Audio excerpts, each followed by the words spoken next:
হঠাৎ করে চলে আসলাম হসপিটাল। আর হসপিটাল এসে এই মুরব্বি চাচার ছেলের জন্য হচ্ছে রক্তের প্রয়োজন, যার জন্য আমি এখানে আসা। আর আমি এখানে আসছি আমার এক ভাইয়ের কানেক্টেড কারণে, কারণ উনি কল না দিলে ছেলে আমি জানতামই না যে এই একটা মানুষের রক্ত খুবই প্রয়োজন ছিল, যার জন্য হচ্ছে আমি চলে আসলাম ব্লাড দেওয়ার জন্য। আর অনেকক্ষণ অপেক্ষা করার পরে ম্যাম এসে আমাকে ব্লাড নেওয়ার জন্য প্রথমে বাম হাত করে দেখার পরে দেখতেছি যে এখানে কোনো রগ খুঁজে পাচ্ছে না। পরবর্তীতে নার্সকে আমি বললাম যে আরেকটু জোরে টাইট করে হচ্ছে আমাকে আমার হাতটা বেঁধে দেন, যেন রগটা পরিপূর্ণভাবে ভেসে ওঠে এবং কি আপনার সহজ হয়। অনেকক্ষণ চেষ্টা করার পরে আমাকে একটু পাঞ্চ করতে বলতেছি, দেখা যাচ্ছে যে রগটা কোনোভাবে উঠতেছে না, যার জন্য হচ্ছে উনি ব্যর্থ হয়েছে। ব্যর্থ হওয়ার পরে পরে আমি বলেছিলাম যে আমার বাম হাত থেকে আমার ডান হাতের ট্রাই করতে পারেন।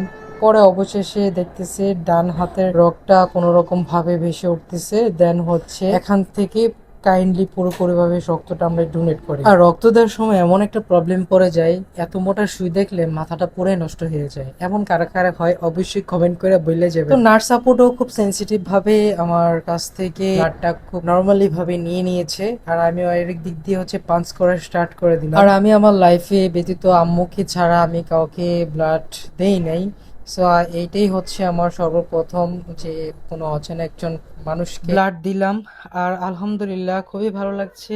এমন কিছু কিছু কাজের মধ্যে আমার খুবই ভালো লাগে, কারণ জীবনে কিছু করতে পারি বা না পারি, অন্তত পক্ষে একটা মানুষকে যদি হেল্প করে, এটাই আমার কাছে অনেক কিছু। এটা আমার কাছে খুবই ভালো লাগে। তো ব্লাড দেওয়ার পরপরই কিন্তু অন্তত পক্ষে 5টা মিনিট একটু রেস্ট নিতে হয়, না হলে শরীরটা একটু ঝিমঝিম করে। তো 5 মিনিট অপেক্ষা করার পরে একটু রেস্ট নেওয়ার পরে দেন হচ্ছে আমি উঠে গিয়েছি। আজকের মতো এই পর্যন্তই। আর এটা সবসময় ফালাই দিই, কারণ এটা আমার ভুলে যায়। সো নার্স খুব সেন্সিটিভ ছিল, যার কারণে আমি আমার ঘড়িটা পেয়েছি।